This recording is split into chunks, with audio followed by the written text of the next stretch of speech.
शीघ्र ही मूर्ख लोग कहेंगे कि उनको जिस किबले पर वह थे उससे किस बात ने फेर दिया। हे नबी, उन्हें बता दो कि पूर्व और पश्चिम सब अल्लाह के हैं और जिसे चाहे सीधी राह पर लगा देता है। और इसी प्रकार हमने तुम्हें मध्यवर्ती उम्मत या समुदाय बना दिया ताकि तुम सब पर साक्षी बनो और रसूल तुम पर साक्षी हो।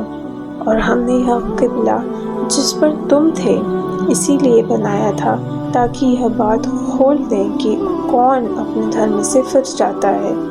और यह बात बड़ी भारी थी, परंतु उनके लिए नहीं जिन्हें अल्लाह ने मार्गदर्शन दे दिया है। और अल्लाह ऐसा नहीं कि तुम्हारे ईमान अर्थात बैतुल मक़दिस की दिशा में नमाज पढ़ने को व्यर्थ कर देगा।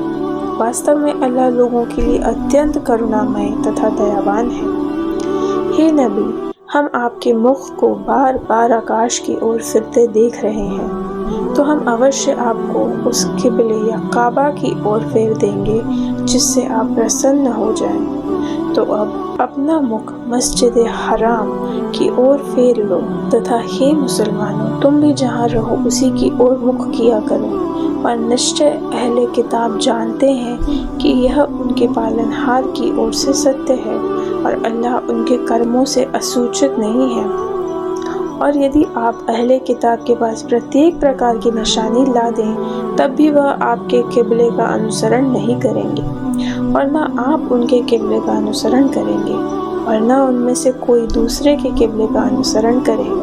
और यदि ज्ञान आने के पश्चात आपने उनकी आकांक्षाओं का अनुसरण किया तो आप अत्याचारियों में से हो जाएंगे। और जिन्हें हमने पुस्तक दी है वह आपको ऐसे ही पहचानते हैं जैसे अपने पुत्रों को पहचानते हैं, और उनका एक समुदाय जानते हुए भी सत्य को छुपा रहा है। सत्य वही है जो आपके पालनहार की ओर से उतारा गया, अतः आप कदापि संदेह करने वालों में न हो। प्रत्येक के लिए एक दिशा है जिसकी ओर वह मुख कर रहा है, अतः तुम भलाइयों में अग्रसर बनो।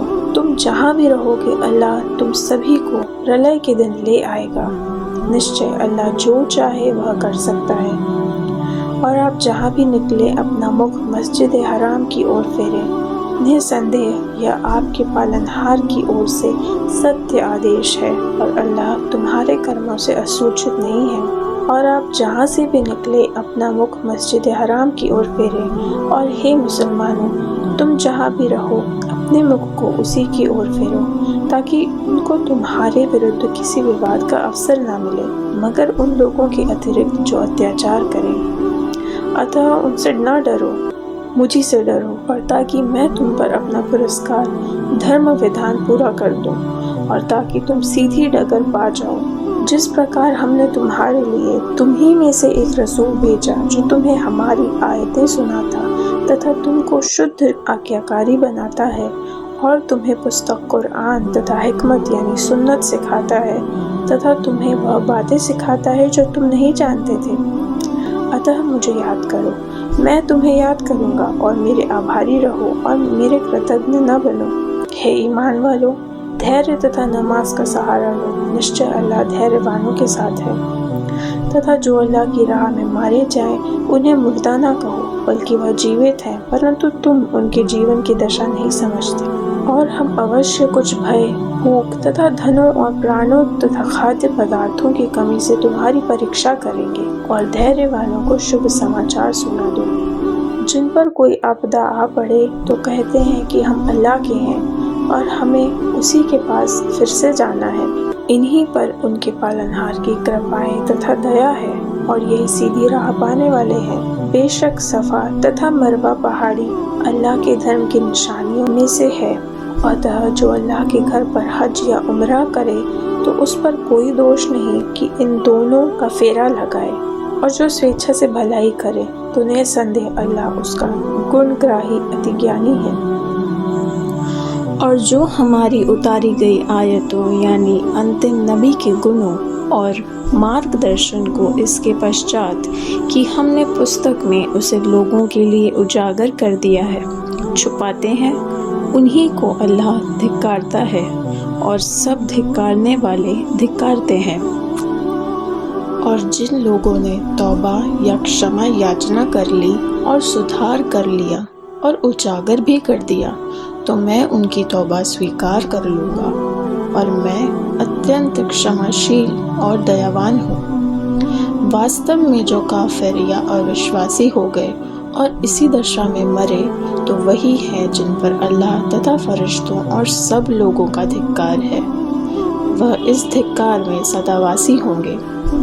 उनसे यातना मंद नहीं की जाएगी और न उनको अवकाश दिया जाएगा, और तुम्हारा पूज्य एक ही पूज्य है, उस अत्यंत दयालु दयावान के सिवा कोई पूज्य नहीं। बेशक आकाशों और धरती की रचना में, रात और दिन के एक दूसरे के पीछे निरंतर आने जाने में, उन नावों में जो मानव के लाभ के साधनों को लिए सागरों में चलती फिरती है, और वर्षा के उस पानी में जिसे अल्लाह आकाश से बरसाता है, फिर धरती को उसके द्वारा उसके मरण या सूखने के पश्चात जीवित करता है और उसमें प्रत्येक जीवों को फैलाता है, और वायुओं को फेरने में, और उन बादलों में जो आकाश और धरती के बीच उसकी आज्ञा के अधीन रहते हैं, इन सभी चीज़ों में अगणित निशानियाँ या लक्षण हैं उन लोगों के लिए जो समझ और बूझ रखते हैं। कुछ ऐसे लोग भी हैं जो अल्लाह के सिवा दूसरों को उसका साझी बनाते हैं और उनसे अल्लाह से प्रेम करने जैसा प्रेम करते हैं, और जो ईमान लाए वह अल्लाह से सर्वाधिक प्रेम करते हैं। और क्या ही अच्छा होता यदि यह अत्याचारी यातना देखने के समय जो बात जानेंगे, इसी समय जानते कि सब शक्ति एवं अधिकार अल्लाह ही को है और अल्लाह का दंड भी बहुत कड़ा है, तो अल्लाह के सिवा दूसरों की पूजा आराधना नहीं करते।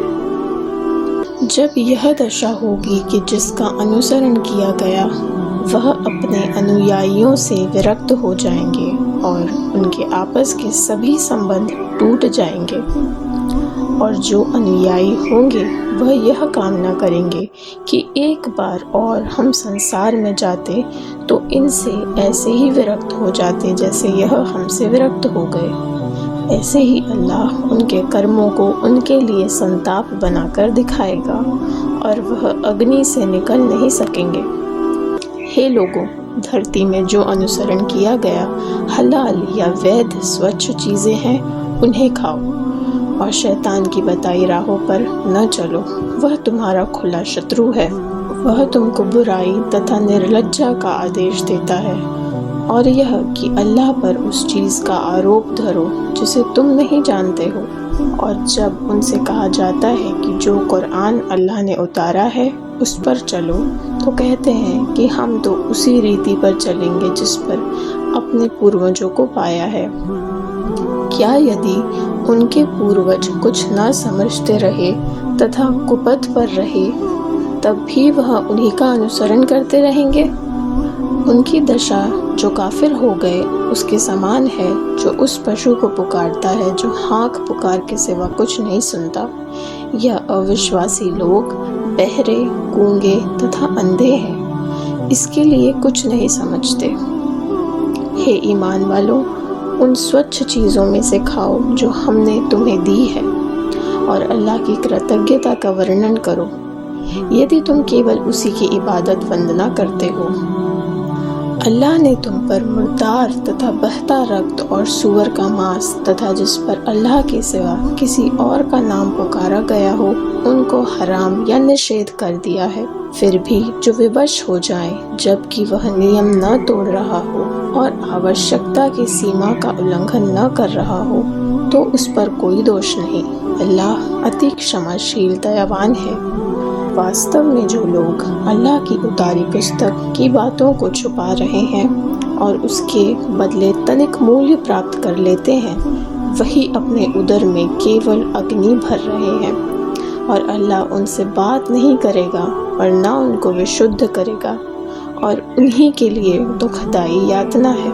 यही वह लोग हैं जिन्होंने सुपथ या मार्गदर्शन के बदले कुपथ खरीद लिया है और क्षमा के बदले यातना, तो नर्क की अग्नि पर वह कितने सहनशील हैं। इस यातना के अधिकारी वह इसलिए हुए कि अल्लाह ने पुस्तक को सत्य के साथ उतारा, और जो पुस्तक में विभेद कर बैठे वह वास्तव में विरोध में बहुत दूर निकल गए। भलाई यह नहीं कि तुम अपने मुख को पूर्व अथवा पश्चिम की ओर फेर लो। भला कर्म तो उसका है जो अल्लाह और अंतिम दिन यानी प्रलय के दिन पर ईमान लाया और फरिश्तों और सब पुस्तकों तथा नबियों पर तथा धन का मोह रखते हुए समीपवर्तियों, अनाथों, निर्धनों, यात्रियों और याचकों या फकीरों को और दास मुक्ति के लिए दिया और नमाज की स्थापना की और ज़कात दी और अपने वचन को जब भी वचन दिया पूरा करते रहे और निर्धनता और रोग तथा युद्ध की स्थिति में धैर्यवान रहे। यही लोग सच्चे हैं और यही अल्लाह से डरते हैं। हे ईमान वालों, तुम पर निहत व्यक्तियों के बारे में किसास बराबरी का बदला अनिवार्य कर दिया गया है। स्वतंत्र का बदला स्वतंत्र से लिया जाएगा तथा दास का दास से और नारी का नारी से, और जिस अपराधी के लिए उसके भाई की ओर से कुछ क्षमा कर दिया जाए तो उसे सामान्य नियम का अनुसरण या अनुपालन करना चाहिए। निहत व्यक्ति के वारिस को भलाई के साथ दियत या अर्थदंड चुका देना चाहिए। यह तुम्हारे पालनहार की ओर से सुविधा और दया है। इस पर भी जो अत्याचार करे तो उसके लिए दुखदाई यातना है। और हे समझ वालों, तुम्हारे लिए किसास के नियम में जीवन है ताकि तुम रक्तपात से बचो। और जब तुम में से किसी के निधन का समय हो और वह धन छोड़ रहा हो तो उस पर माता पिता और समीपवर्तियों के लिए साधारण नियमानुसार वसीयत या उत्तरदान करना अनिवार्य कर दिया गया है। यह आज्ञाकारियों के लिए सुनिश्चित है। फिर जिसने वसीयत सुनने के पश्चात उसे बदल दिया तो उसका पाप उन पर है जो उसे बदलेंगे, और अल्लाह सब कुछ जानता है। फिर जिसे डर हो कि वसीयत करने वाले ने पक्षपात या अत्याचार किया है, फिर उसने उनके बीच सुधार करा दिया तो उस पर कोई पाप नहीं। निश्चय अल्लाह अति क्षमाशील और दयावान है। हे ईमान वालों, तुम पर रोजे उसी प्रकार अनिवार्य कर दिए गए हैं जैसे तुमसे पूर्व लोगों पर अनिवार्य किए गए, ताकि तुम अल्लाह से डरो। वह गिनती के कुछ दिन हैं। फिर यदि तुम में से कोई रोगी अथवा यात्रा पर हो तो यह गिनती दूसरे दिनों से पूरी करो, और जो उस रोजे को सहन ना कर सके वह फिद्या या प्रायश्चित दे, जो एक निर्धन को खाना खिलाना है। और जो स्वेच्छा भलाई करे वह उसके लिए अच्छी बात है। और यदि तुम समझो तो तुम्हारे लिए रोज़ा रखना ही अच्छा है। रमज़ान का महीना वह है जिसमें कुरान उतारा गया, जो सब मानव के लिए मार्गदर्शन है और मार्गदर्शन और सत्य के बीच अंतर करने के खुले प्रमाण रखता है। अतः जो व्यक्ति इस महीने में उपस्थित हो तो वह उसका रोज़ा रखे। फिर यदि तुम में से कोई रोगी अथवा यात्रा पर हो तो उसे दूसरे दिनों से गिनती पूरी करनी चाहिए। अल्लाह तुम्हारे लिए सुविधा चाहता है, तंगी या असुविधा नहीं चाहता, और चाहता है कि तुम गिनती पूरी करो और इस बात पर अल्लाह की महिमा का वर्णन करो कि उसने तुम्हें मार्गदर्शन दिया। इस प्रकार तुम उसके कृतज्ञ बन सको। हे नबी, जब मेरे भक्त मेरे विषय में आपसे प्रश्न करें तो उन्हें बता दें कि निश्चय मैं समीप हूँ, मैं प्रार्थी की प्रार्थना का उत्तर देता हूँ। अतः उन्हें भी चाहिए कि मेरे आज्ञाकारी बने और मुझ पर ईमान या विश्वास रखें ताकि वह सीधी राह पाएं। तुम्हारे लिए रोज़े की रात में अपनी स्त्रियों से सहवास हलाल या उचित कर दिया गया है। वह तुम्हारा वस्त्र है तथा तुम उनका वस्त्र हो। अल्लाह को ज्ञान हो गया है कि तुम अपना उपभोग कर रहे थे। उसने तुम्हारी तौबा या क्षमा याचना स्वीकार कर ली और तुम्हें क्षमा कर दिया।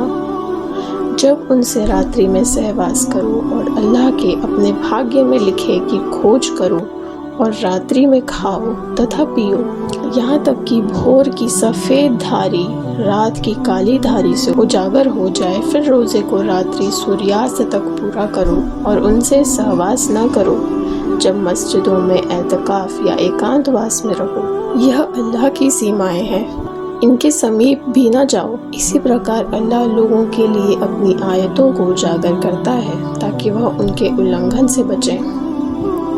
और आपस में एक दूसरे का धन अवैध रूप से न खाओ और न अधिकारियों के पास उसे इस ध्येय से ले जाओ कि लोगों के धन का कोई भाग जानबूझकर पाप द्वारा खा जाओ। हे नबी, लोग आपसे चंद्रमा की घटने बढ़ने के विषय में प्रश्न करते हैं। कह दें, इससे लोगों को तिथियों के निर्धारण तथा हज के समय का ज्ञान होता है, और यह कोई भलाई नहीं है कि घरों में उनके पीछे से प्रवेश करो, परंतु भलाई तो अल्लाह की अवज्ञा से बचना है। और घरों में उनके द्वारों से आओ और अल्लाह से डरते रहो ताकि तुम सफल हो जाओ। और तुम अल्लाह की राह में उनसे युद्ध करो जो तुमसे युद्ध करते हो, और अत्याचार ना करो। अल्लाह अत्याचारियों से प्रेम नहीं करता। और उनको हत करो जहाँ पाओ, और उन्हें निकालो जहाँ से उन्होंने तुमको निकाला हो, इसलिए कि फितना या उपद्रव हत करने से भी बुरा है। और उनसे मस्जिद हराम के पास युद्ध न करो जब तक वह तुमसे वहाँ युद्ध न करे, परंतु यदि वह तुमसे युद्ध करे तो उनकी हत्या करो। यही काफिरों या अविश्वासियों का बदला है। फिर यदि वह आक्रमण करने से रुक जाए तो अल्लाह अति क्षमी दयावान है। और उनसे युद्ध करो यहाँ तक कि फितना न रह जाए और धर्म केवल अल्लाह के लिए रह जाए। फिर यदि वह रुक जाए तो अत्याचारियों के अतिरिक्त किसी और पर अत्याचार नहीं करना चाहिए। सम्मानित मास के बदले है, और सम्मानित विषयों में बराबरी है। अतः जो तुम पर अतिक्रमण या अत्याचार करे तो तुम भी उन पर उसी के समान अतिक्रमण करो, और अल्लाह के आज्ञाकारी रहो। और जान लो कि अल्लाह आज्ञाकारियों के साथ है। और अल्लाह की राह यानी जिहाद में धन खर्च करो, और अपने आप को विनाश में न डालो, और उपकार करो। निश्चय अल्लाह उपकारियों से प्रेम करता है। और हज और उम्रा अल्लाह के लिए पूरा करो। और यदि रोक दिए जाओ तो जो कुर्बानी सुलभ हो कर दो, और अपने सिर न मुंडाओ जब तक कि कुर्बानी अपने स्थान पर न पहुंच जाए। यदि तुम में कोई व्यक्ति रोगी हो या उसके सिर में कोई पीड़ा हो और सिर मुंडा ले तो उसके बदले में रोज़ा रखना या दान देना अथवा कुर्बानी देना है। और जब तुम निर्भय या शांत रहो तो जो उम्रे से हज तक लाभान्वित हो वह जो कुर्बानी सुलभ हो उसे करे, और जिसे उपलब्ध न हो तो वह 3 रोज़े हज के दिनों में रखे, और 7 जब रखे जब तुम घर वापस आओ। यह पूरे 10 हुए। यह उसके लिए है जो मस्जिद हराम का निवासी न हो।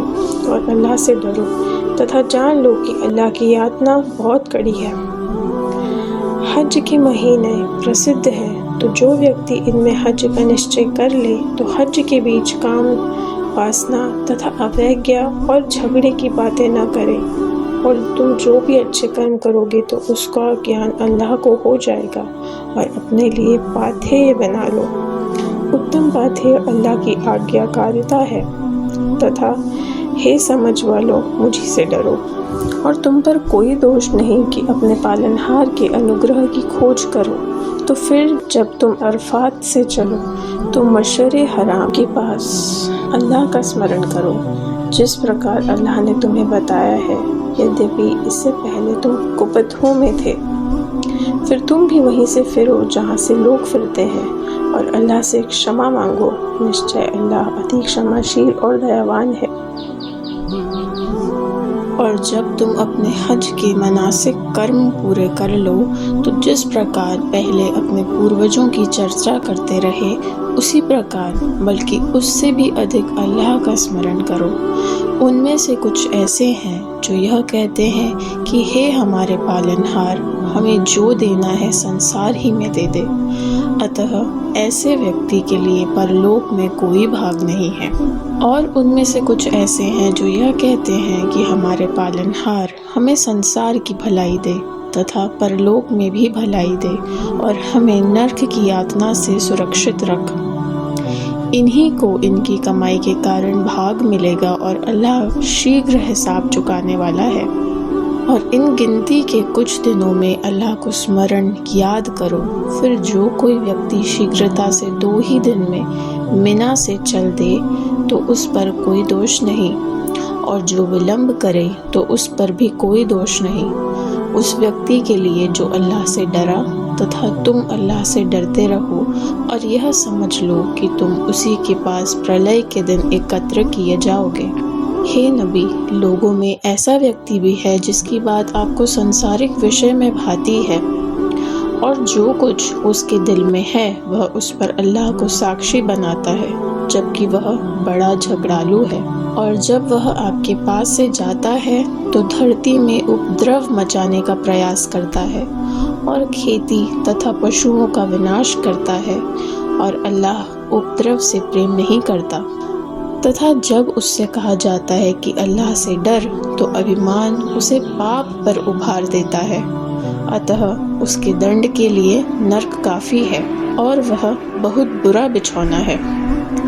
और लोगों में ऐसा व्यक्ति भी है जो अल्लाह की प्रसन्नता की खोज में अपना प्राण बेच देता है, और अल्लाह अपने भक्तों के लिए अति करुणामय है।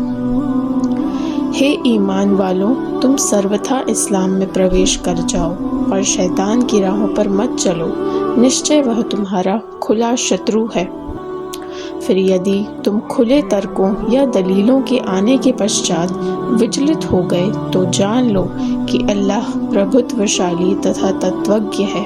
क्या इन खुले तर्कों के आ जाने के पश्चात वह इसकी प्रतीक्षा कर रहे हैं कि उनके समक्ष अल्लाह बादलों के छत्र में आ जाए और फरिश्ते भी, और निर्णय ही कर दिया जाए और सभी विषय अल्लाह की ओर फेरे जाएंगे?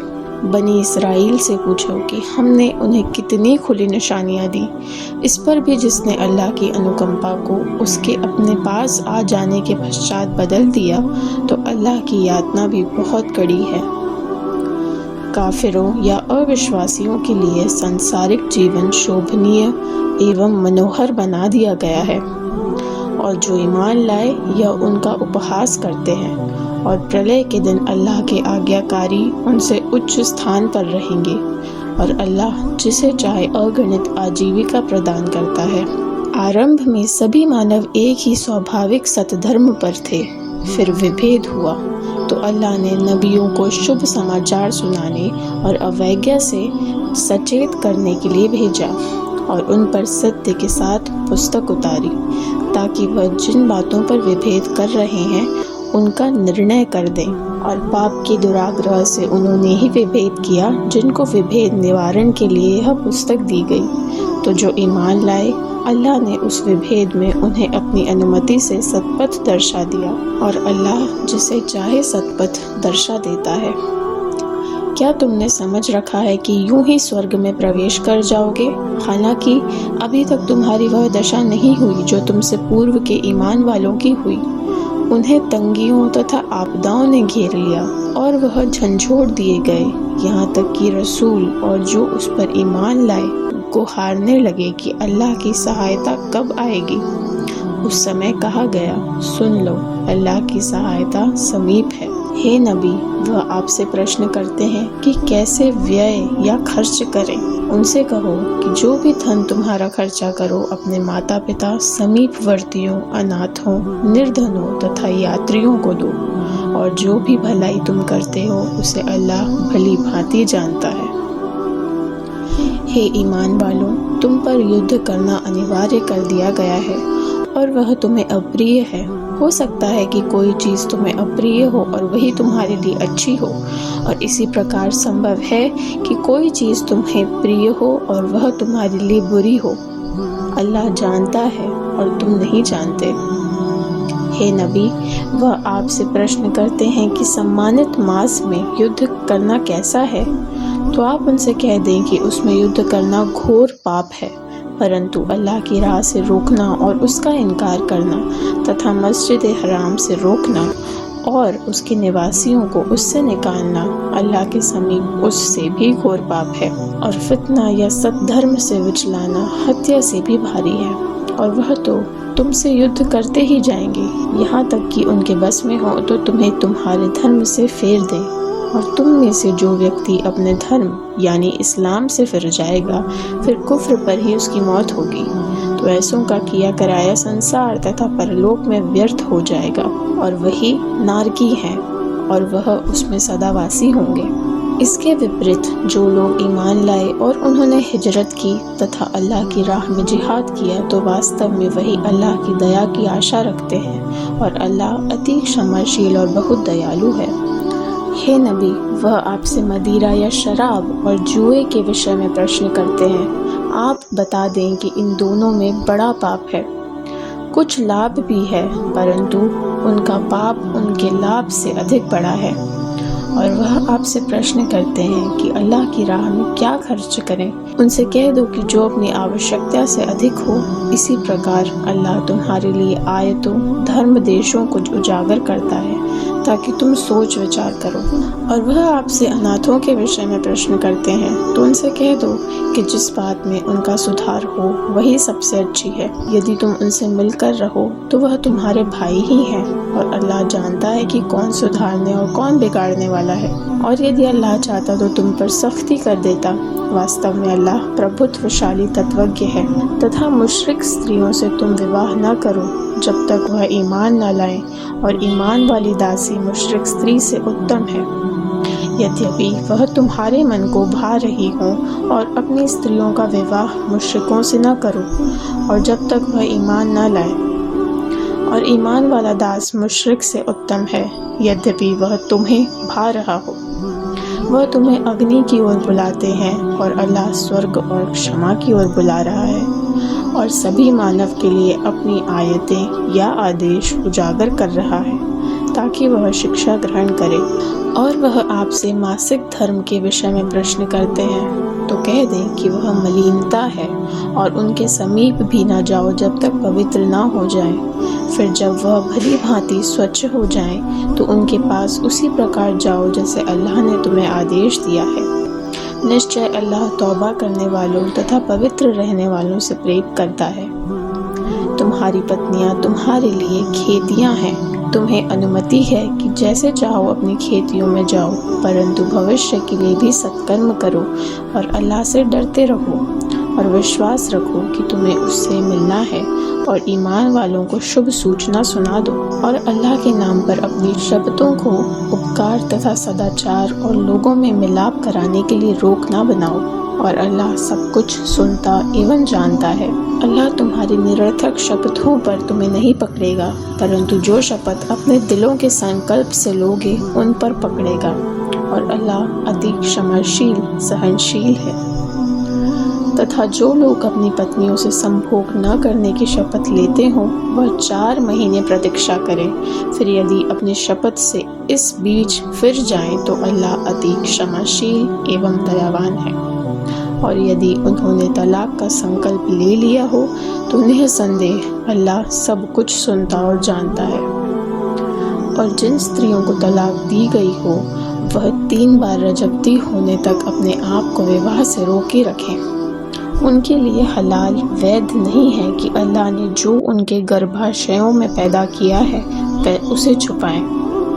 यदि वह अल्लाह तथा आखिरत या परलोक पर ईमान रखती हों, और उनके पति इस अवधि में अपनी पत्नियों को लौटा लेने के अधिकारी हैं, यदि वह मिलाप चाहते हों। और सामान्य नियमानुसार स्त्रियों के लिए वैसे ही अधिकार हैं जैसे पुरुषों का उनके ऊपर है। फिर भी पुरुषों को स्त्रियों पर एक प्रधानता प्राप्त है, और अल्लाह अति प्रभुत्वशील तत्वज्ञ है। तलाक 2 बार है। फिर नियमानुसार यदि स्त्री को रोक लिया जाए या भली भांति विदा कर दिया जाए, और तुम्हारे लिए यह हलाल वैध नहीं है कि उन्हें जो कुछ तुमने दिया है उसमें से कुछ वापस लो। फिर यदि तुम्हें यह भय हो कि पति पत्नी अल्लाह की निर्धारित सीमाओं को स्थापित न रख सकेंगे, तो उन दोनों पर कोई दोष नहीं कि पत्नी अपनी पति को कुछ देकर मुक्ति करा ले। यह अल्लाह की सीमाएं हैं, इनका उल्लंघन न करो। और जो अल्लाह की सीमाओं का उल्लंघन करेंगे वही अत्याचारी है। फिर यदि उसे तीसरी बार तलाक दे दिया तो वह स्त्री उसके लिए हलाल या वैध नहीं होगी जब तक दूसरे पति से विवाह न कर ले। अब यदि दूसरा पति संभोग के पश्चात उसे तलाक दे दे तब प्रथम पति से निर्धारित अवधि पूरी करके फिर विवाह कर सकती है।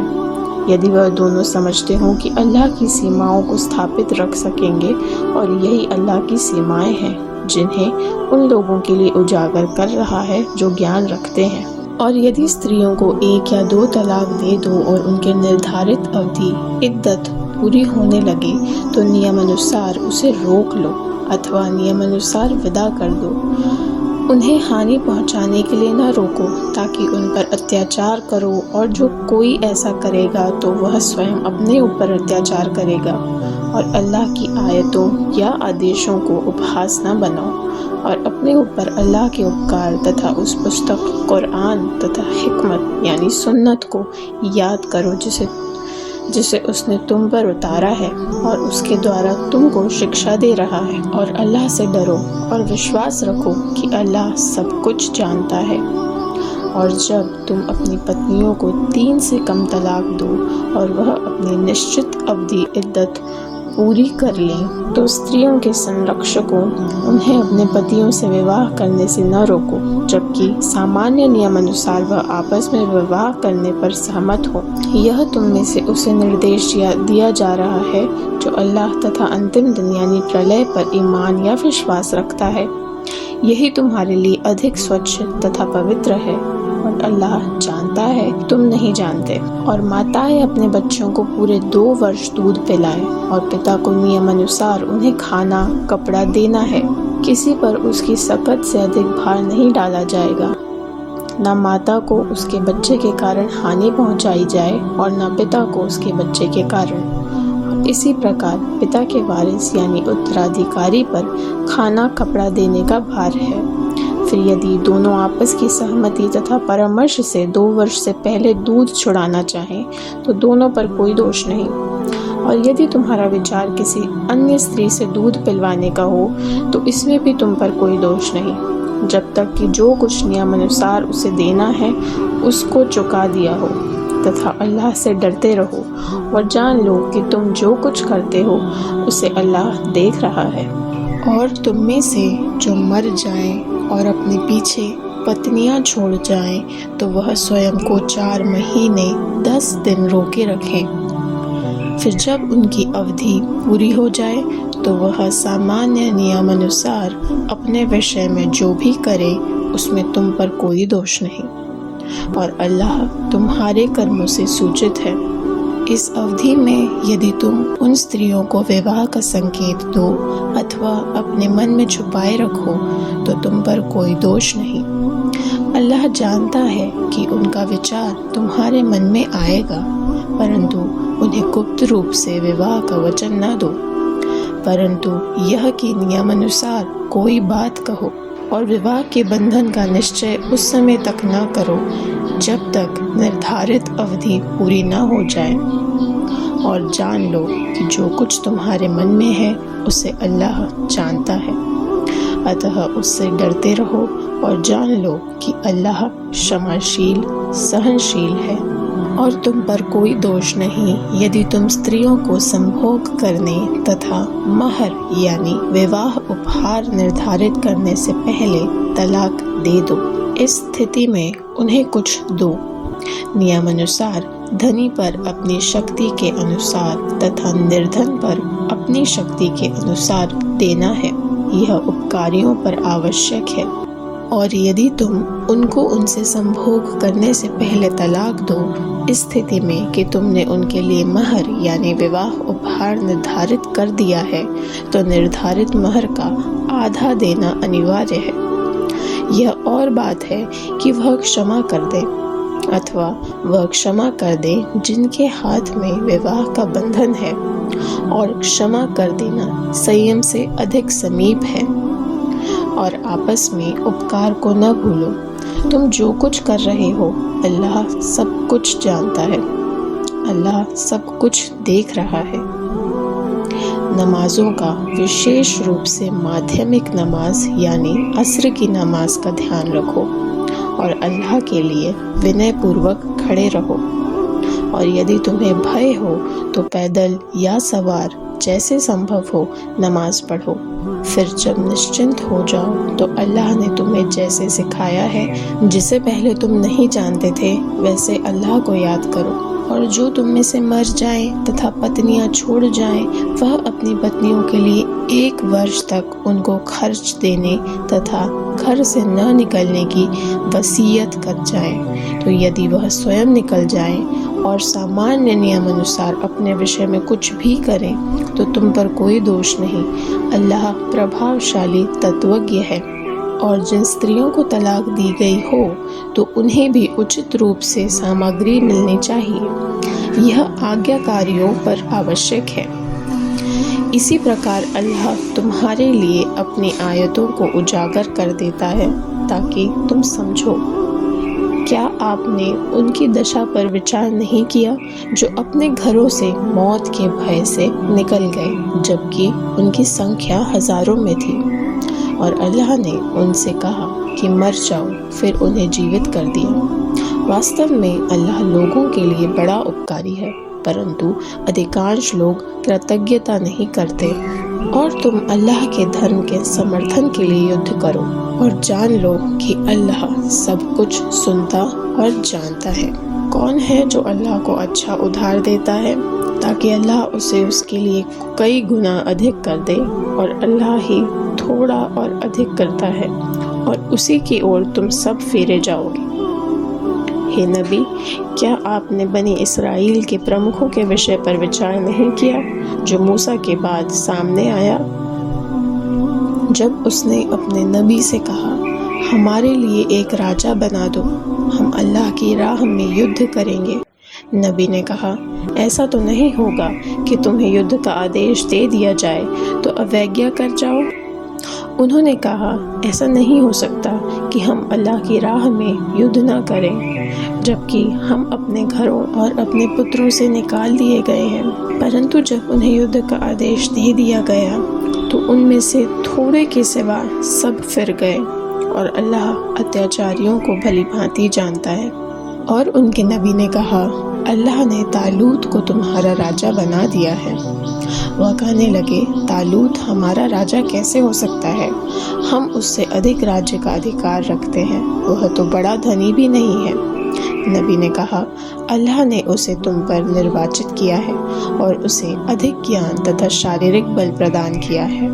और अल्लाह जिसे चाहे अपना राज्य प्रदान करे तथा अल्लाह ही विशाल है, अति ज्ञानी है।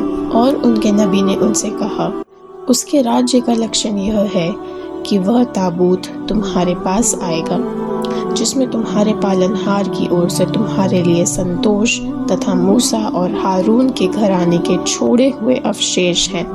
उसे फरिश्ते उठाए हुए होंगे। निश्चित यदि तुम ईमान वाले हो तो इसमें तुम्हारे लिए बड़ी निशानी है। फिर जब तालूत सेना लेकर चला तो उसने कहा, निश्चय अल्लाह एक नहर द्वारा तुम्हारी परीक्षा लेने वाला है, तो जो उसमें से पिएगा वह मेरा साथ नहीं देगा, और जो उसे नहीं चखेगा वह मेरा साथ देगा। परंतु जो अपने हाथ में चुल्लू भर पी ले तो कोई दोष नहीं। तो थोड़े के सिवा सब ने उसमें से पी लिया। फिर जब उस तालूत ने और जो उसके साथ ईमान लाए उस नहर को पार किया तो कहा, आज हमें शत्रु जालूत और उसकी सेना से युद्ध करने की शक्ति नहीं। परंतु जो समझ रहे थे कि उन्हें अल्लाह से मिलना है, उन्होंने कहा, बहुत से छोटे दल अल्लाह की अनुमति से भारी दलों पर विजय प्राप्त कर चुके हैं, और अल्लाह सहनशीलों के साथ है। और जब वह जालूत और उसकी सेना के सम्मुख हुए तो प्रार्थना की, हे हमारे पालनहार, हमको धैर्य प्रदान कर तथा हमारे चरणों को रण क्षेत्र में स्थिर कर दे, और काफिरों पर यानी अविश्वासियों पर हमारी सहायता कर। उन्हें पराजित कर दिया और दाऊद ने जालूत का वध कर दिया, तथा अल्लाह ने उस दाऊद को राज्य और हिकमत यानी नबूवत प्रदान की, तथा उसे जो ज्ञान चाह दिया। और यदि अल्लाह कुछ लोगों की कुछ लोगों द्वारा रक्षा न करता तो धरती की व्यवस्था बिगड़ जाती, परंतु संसार वासियों पर अल्लाह बड़ा दयाशील है। हे नबी, यह अल्लाह की आयतें हैं जो हम आपको सुना रहे हैं और वास्तव में आप रसूलों में से हैं।